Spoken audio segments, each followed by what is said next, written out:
नमस्कार मेरे प्यारे विद्यार्थी, एक बार फिर से आरडी कैंपस के इस चैनल पे बहुत बहुत स्वागत है। और आप लोग अभी जैसा कि हमने बताया कि यूरोपियों के आगमन का एक सिलसिला शुरू हुआ और आप पुर्तगाली को देखे, डच को देखे, इंग्लिशमैन को देखे ही, फिर डेन को देखे और फाइनली फ्रांसीसियों को देखने के बाद आप लोगों को एक क्रमिक जो इतिहास है यूरोपियों के आगमन का वो समझ में आ रहा होगा। अब जो नेक्स्ट कड़ी है वो ये है कि कैसे ये सभी कंपनियां भारत में आई, इनमें से खास करके ब्रिटेन और फ्रांस जो फाइनली कहीं ना कहीं आमने सामने की टक्कर में आए और इनके आपसी प्रतिस्पर्धा या कंपटीशन के दौरान कहा जाता है कि इस भारतीय धरती पर इनके बीच जो एक युद्ध हुआ उस युद्ध को कर्नाटक के युद्ध के रूप में जाना जाता है, जो 3 पार्ट में बांट करके इसको देखते हैं। और इस युद्ध की पृष्ठभूमि क्या रही, कहाँ पर क्या कैसे हुआ और उसकी जो नौबत भारत में आई युद्ध की, उस कड़ी तक हम लोग पहुंचेंगे। सबसे पहले 2 चीज़ों पे ध्यान देंगे यहाँ पे कि यहाँ पे देखिए मैं हेडिंग दे रहा हूँ,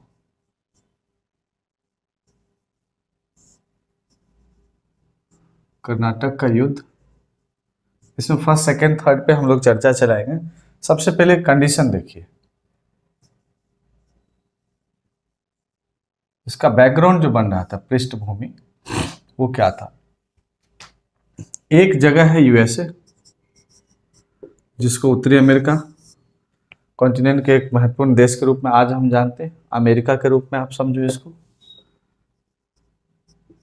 एक फ्रांस है, एक यूनाइटेड किंगडम या ग्रेट ब्रिटेन है और एक है भारत। इनकी परिस्थितियां समझना।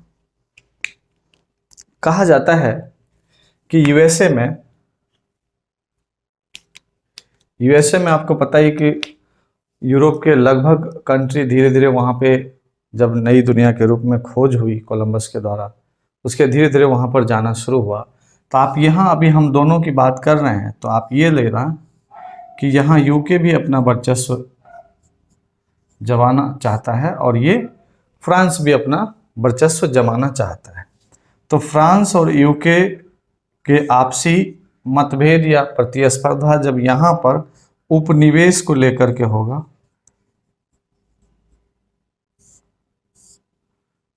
तो जहां जहां उपनिवेश होगा उन सभी जगहों पर ब्रिटिश और फ्रांसीसी आमने सामने आएंगे।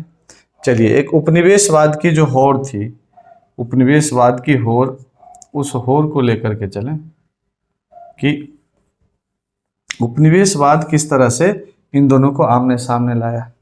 दूसरा है, ये यूके है, ये फ्रांस है और इस जगह पे एक कंट्री है ऑस्ट्रिया, ये ऑस्ट्रिया है। ऑस्ट्रिया के साथ एक समस्या यह थी कि ऑस्ट्रिया में जब राजा का यहाँ मृत्यु हो जाता है तो मृत्यु हो जाने के बाद वहाँ पे उत्तराधिकार को लेकर के ये होता है कि अब नेक्स्ट कौन बनेगा। चूंकि महारानी को वहाँ पर पुत्र कोई था नहीं, संतान थी, तब ये लिया जा रहा था कि यहाँ पर जो किंग बनेगा या अगला शासक होगा वह किसका होगा। और 2 चीजें ध्यान दीजिएगा, जैसे कि फ्रांस का एक था पूर्वो वंश, इसका एक वंश है पूर्वो।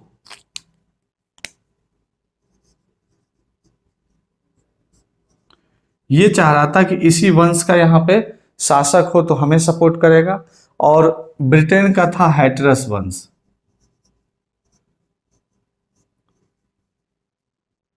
ये चाहता था कि हमारा शासक यहाँ पर हो हमारे पक्ष का, और ये चाहता था कि हमारे पक्ष का हो। और इस उत्तराधिकार को लेकर के क्या हुआ, ये दोनों जैसे आमने सामने आते रहे एक दूसरे के, उसी दौरान क्या हुआ, यहाँ बात बिगड़ेगी, अमेरिका में भी बिगड़ेगी और फिर भारत में भी यूके और फ्रांस क्या होगा, आमने सामने, यहाँ पर भी ये आ जाएंगे एक दूसरे का, ये होगा। इसी कहानी को समझना है।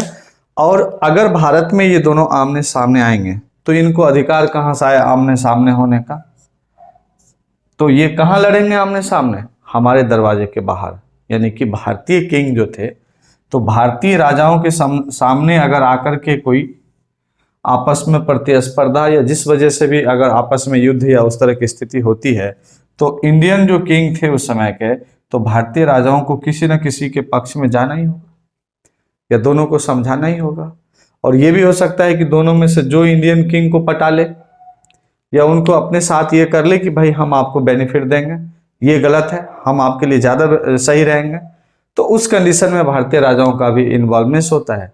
और फिर देखते हैं कि किस तरह से ऑस्ट्रिया के उत्तराधिकार के संघर्ष अमेरिका और भारत में फ्रांस और ब्रिटेन को आमने सामने ला देता है। और भारत में इसी दोनों के आमने सामने आने के क्रम में 3 कर्नाटक का युद्ध हो जाता है। कर्नाटक का फर्स्ट, सेकंड और ये थर्ड, 3 युद्ध होता है। और इन तीनों का बड़े ही नाटकीय ढंग से अभी हम लोग समझने की कोशिश करेंगे कि आखिर हुआ क्या था और क्या होता था इन दौरान। सबसे पहले हम आते हैं और समझने की कोशिश करते हैं कि इन परिस्थितियों में भारत में जो स्थिति थी इन दोनों के आमने सामने का, उसमें हुआ क्या था। यहाँ एक चीज मैं थोड़ा सा और बता दूं कि जैसे इन सब जगहों पे जो चीजें चल रही थी, यहाँ यूके फ्रांस, तो भारत में जो किंग होते थे या राजा वो कौन थे? तो ये ध्यान देना कि भारत में मुगल सत्ता, पता ही है, फारुखसियार का नाम सुने थे। उसके बाद इसकी स्थिति और खराब हो गई, तो कोई एक केंद्रीय सत्ता इतनी मजबूत नहीं थी कि सबको फिर से बांध करके रख सकता था। तो करते क्या थे? करते यही थे कि जो क्षेत्रीय सत्ता थी अलग अलग जगहों पे, हैदराबाद, कर्नाटक, मराठे, इधर पंजाब में, इन सभी क्षेत्रों में धीरे धीरे वो अपने आप को फ्री करने लगे और कहीं ना कहीं एक स्वतंत्र सत्ता उनकी जो थी वो बननी शुरू हो गई और वो टुकड़ों में हो गए। और भारत का क्या हुआ कि एक विखंडित भारत मिल रहा है, एक केंद्रीकृत सत्ता है नहीं मजबूत स्थिति में। इन परिस्थितियों में भारत क्या किया कि एक मुगल सत्ता की कमजोर स्थिति, कर्नाटक, हैदराबाद के निजामों की अपनी अपनी कंडीशन, और फिर भारत में इन दोनों के, यूके और फ्रांस की बढ़ती हुई मजबूत स्थिति, इन सब परिस्थितियों में ही ये कर्नाटक का तीनों युद्ध होता है।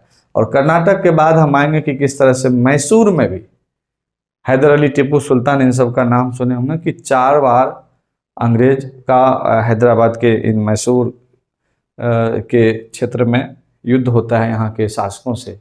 और फाइनली वहीं से कहा जाता है कि टीपू सुल्तान की मृत्यु के बाद धीरे धीरे स्थिति दक्षिण भारत से निकल जाता है और अंग्रेज पूरी तरह से वहाँ पे प्रशासनिक अधिकार भी अपने हाथ में ले लेते हैं।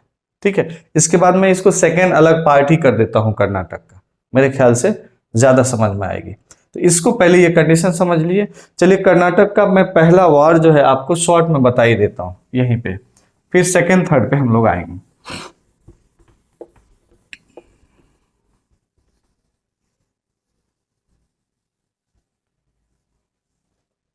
कर्नाटक के फर्स्ट वार में होता क्या है? सबसे पहले देखिए कि अगर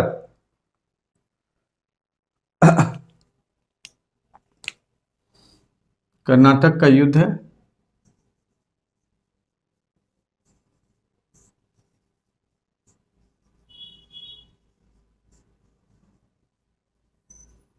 प्रथम युद्ध, इसको समझिए।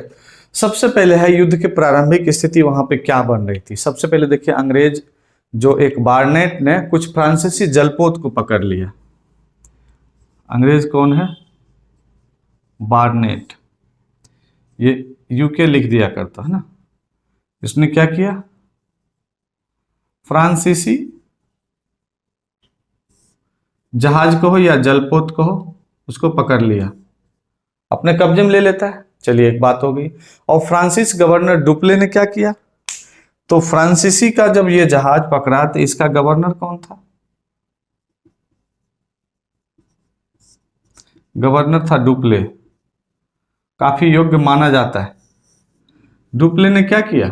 यहां पे मान लो कि इधर भारतीय राजा होंगे, तो डुप्ले ने क्या किया कि वहां से कर्नाटक के नवाब से क्या किया कि वो मदद मांगे कि हमें ये गलत कर रहे हैं अंग्रेज और इससे किसी तरह से हमें बचाया जाए। और आपको पता ही है कि अनवरुद्दीन ये सब उस समय काफी फेमस है, जिसको हम सेकंड में ज्यादा चर्चा चलाएंगे। तो कर्नाटक के नवाब से मदद मांगा, कर्नाटक के नवाब से मदद मांगा, और मदद कर्नाटक के नवाब द्वारा इसको नहीं दिया गया, बदले में इसको मदद नहीं मिली। तो जब मदद नहीं मिली तो डुप्ले ने क्या किया, डुप्ले ने यही काम इधर मॉरिशस एक कंट्री है,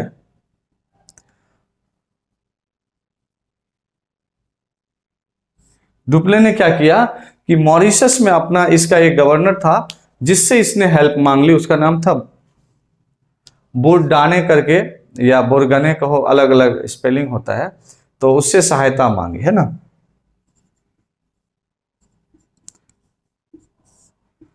इनसे इन्होंने मदद मांगी और इसकी मदद से क्या हुआ कि इसका सामना किया, और फ्रांसीसियों ने क्या किया कि जो कोरमंडल कोस्ट था इस एरिया में,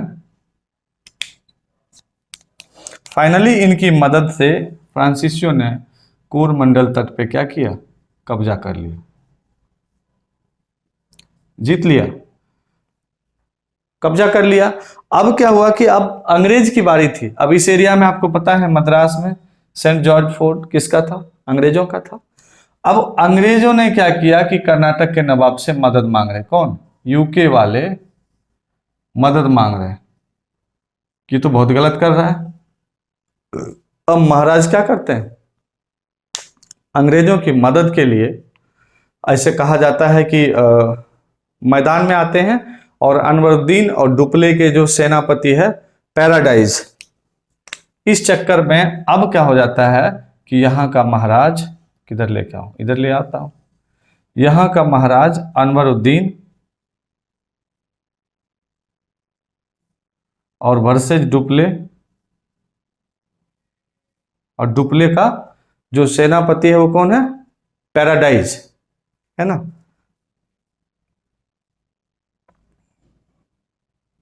पैराडाइज, इन दोनों के बीच क्या होता है कि युद्ध होता है, और फाइनली ये होता है कि नवाब की हार हो जाती है, और फ्रांस क्या करता है, जीत लेता है कहीं ना कहीं। और सबसे बड़ी बात यह है कि फ्रांस इस एरिया में अब नवाब को एक बार हरा देता है। अब उधर क्या होता है कि यूरोप में एला सापेल की संधि होती है, कुछ जगहों पे एक्सा सापेल भी लिखा रहता है।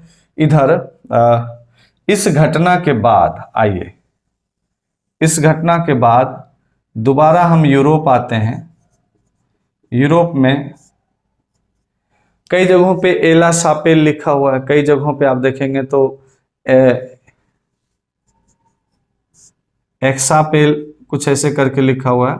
आप बस ये समझ लेनी है, ऑप्शन में जैसे आएगा आप पकड़ लीजिएगा। एला सापेल की संधि कहाँ पे होती है, यूरोप को होती, यूरोप में होती है, और उसी समय कहा जाता है कि एला सापेल की संधि के साथ ही क्या हो जाता है, कर्नाटक का प्रथम युद्ध भी समाप्त हो जाता है। क्यों, क्योंकि एला सापेल की संधि में उधर जो उत्तराधिकार का जो चल रहा था ना, अभी मिटा दिया, उत्तराधिकार का जो लड़ाई चल रही थी ऑस्ट्रिया पे लेकर, उधर मामला शांत हो जाता है। और एला सापेल की संधि के साथ जैसे यूरोप में मामला शांत होता है, अमेरिका में भी शांत हो जाते हैं, और ये भारत में भी प्रथम कर्नाटक युद्ध समाप्त हो जाता है। शॉर्ट समरी में समझिए कि बर्नेट जो है यह एक अंग्रेज अधिकारी है जो कि फ्रांसीसी जलपोत को पकड़ लेता है। डुप्ले महाराज से मदद मांगते हैं, डुप्ले की मदद महाराज करने से मना कर देते हैं। इस चक्कर में डुप्ले फिर अपने मॉरिस के गवर्नर, मॉरिशस के बोरगने के साथ कोरमंडल तट पर अंग्रेजों को परास्त करता है।